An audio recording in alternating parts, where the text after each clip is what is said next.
welcome back to the Distressed Princess. I'm Rhonda and here are the DIYs I'm working on today.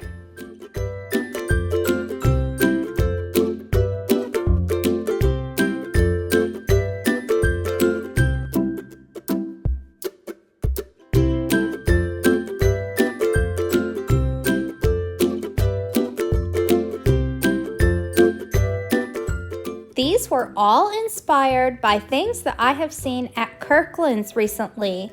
Kirkland's is one of my very favorite stores, but sometimes it can be a little pricey. I fell in love with this art print that's framed and in glass, but the price tag was $49.99.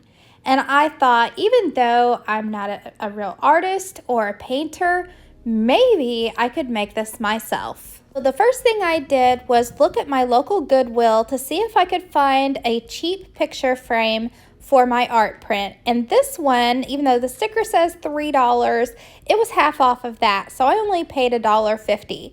And I'm going to be doing the painting on this 50-cent piece of poster board. The next step is to get the frame painted. So in order to do that, I needed to open up the back tabs and get everything out of the frame.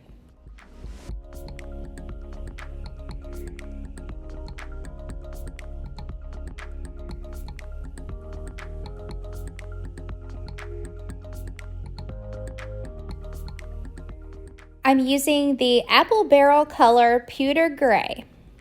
It took 2 coats for good coverage, and don't forget the little inside piece too. Set your frame aside to dry, and now we're going to prepare to do the painting. And the first thing that I'm going to do is measure out how much of the poster board I'm going to be using for the painting. And to do that, I'm tracing around the glass piece of my picture frame. So the square is going to be the size of the actual painting, but I'm going to leave the whole poster board intact for now so that I don't have to lay anything down underneath to protect my surface. Then I wanted to test my paint colors. I chose all the colors that I thought would be good matches for the colors that were in the art print, and I'm going to see how they look on this cardstock paper before I actually begin the painting. I thought that all of those colors were going to work out perfectly, so here's a rundown of all the different Apple Barrel colors that I bought at Walmart just for this painting.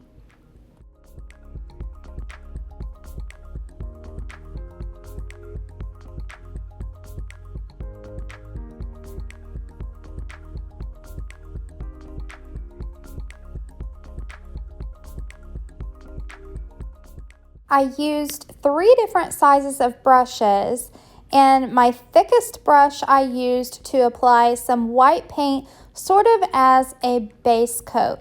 And I think that this helps the colors that are more bold. It helps them spread and distribute and blend a lot easier.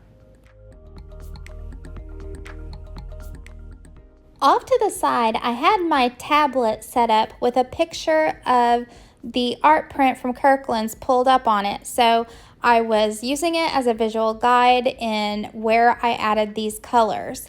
And so I'm just going to let you watch and see. It's all just painting lines, really. And I tried to use a light hand. I tried to blend the colors in a lot and just play around with it. It's so much fun and it's so easy to do, so easy to duplicate. I don't see how anyone could mess this up.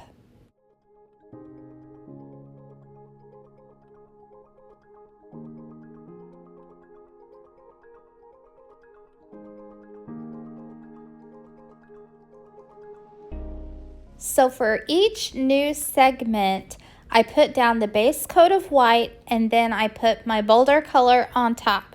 And this one I was feeling like was too dark, too drastic, and my lines made from my paintbrush were too thick. So what I did was I went back over them with some white paint to blend them in and thin those lines out. I guess it's also worth mentioning that I was painting on the glossier side of the poster board. I wasn't certain what would be the better option, so I just went for the glossy side, and it seems to have worked out just fine. So then I just went on painting my lines and blending them out and blending them together with the other colors when I felt necessary, just trying to duplicate what I was looking at on my tablet that had the actual art print pulled up.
I noticed in the print that there were some lines in the middle of the colors that didn't look like there was paint at all. So I used the end of my paintbrush to scrape through some of that color paint to make those lines.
When all of the horizontal lines were done, then I went back with a very dry brush of white paint and went back over the bolder colors with up and down brush strokes. And this gives it a faded look that I saw in the art print, and that was part of the print that I really liked. Then around the left edge and the right edge, I did some white paint around and painting on top of some of the horizontal lines, the ends of them, and then I sort of faded them out. I faded them and blended them in with the colors in the painting so that it looks like it just kind of fades off the sides of the painting. Then I made sure that the glass in my picture frame was completely clean, so I used my favorite foam glass cleaner and gave it a good wiping down. Making sure that all the paint is dry, now it's time to cut your painting out of the poster board. Place it back in the frame along with the backing, and you have your very own art print. And it didn't cost but a couple dollars to make.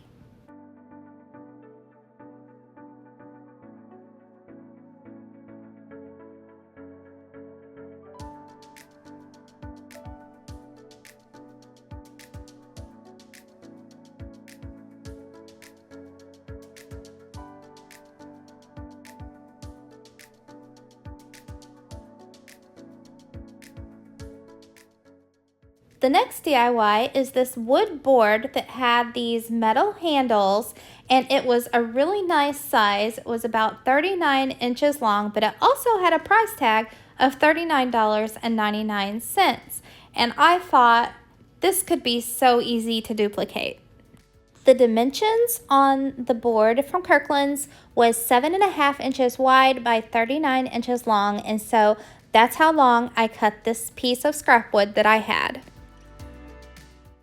I used the Varathane brand wood stain in the color American Walnut and a paintbrush to apply the stain to the board. Use long, smooth strokes when applying the stain so that you don't have any overlapping.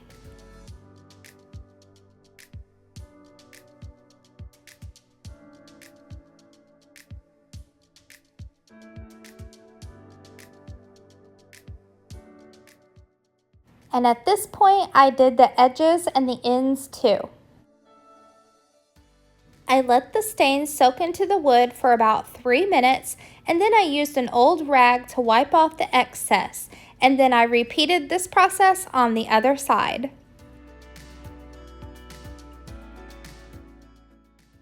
The handles in the picture looked a lot to me like these handles that you can get a lot of different places. My local hometown hardware store had them for $1.24, so I bought 2.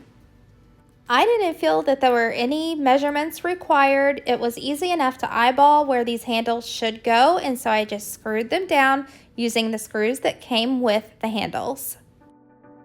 And so since I already had the piece of wood and the stain, my cost was only for the 2 handles, so less than $3.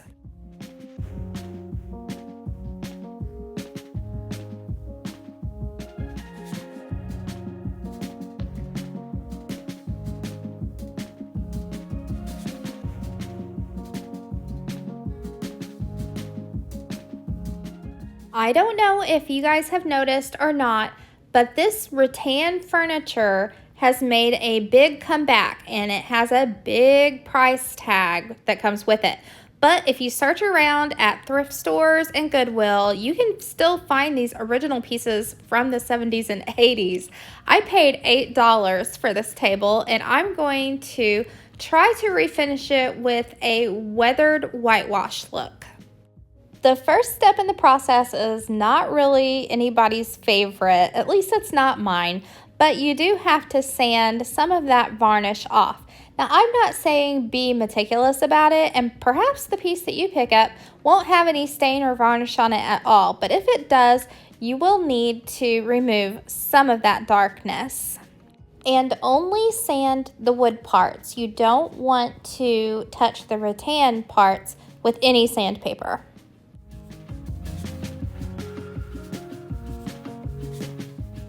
then wipe your piece down, removing any of the dusty sand particles. In a container, I'm mixing equal parts white chalk paint and water. And I like to use Rust-Oleum linen white chalk paint, but you can use whatever kind of chalk paint that you like. But just the equation is 1:1. Applying this is really easy but somewhat messy. Just using a paintbrush, put the whitewash on and let it sit for about 30 seconds, and then you'll take an old rag and wipe it back off.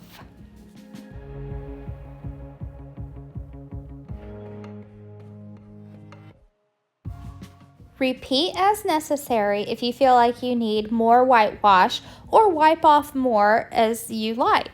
So it's really customizable how you want your piece to turn out.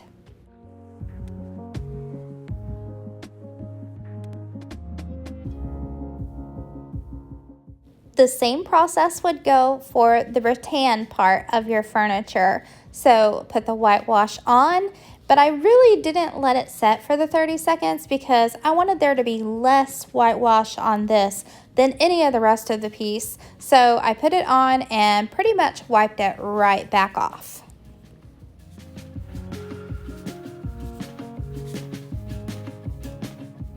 Then once your whitewash is dry, totally dry, then go back in and lightly sand just to blend that whitewash into the wood, and that gives you the weathered wood look.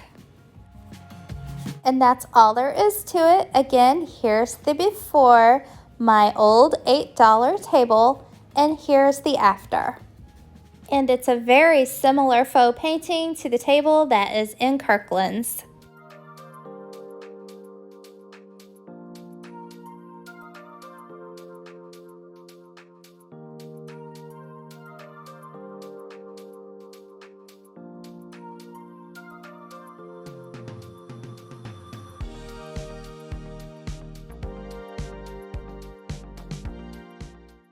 And here's a look back at all the Kirkland's dupes today.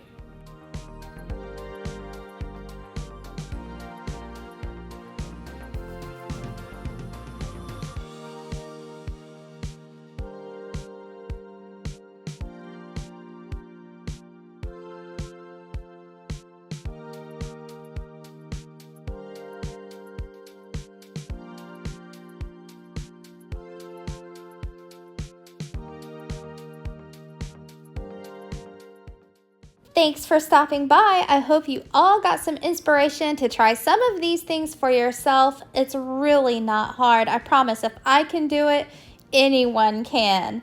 If you want to see more DIYs, just click the link that I provided here, and I'll see you next time. Bye.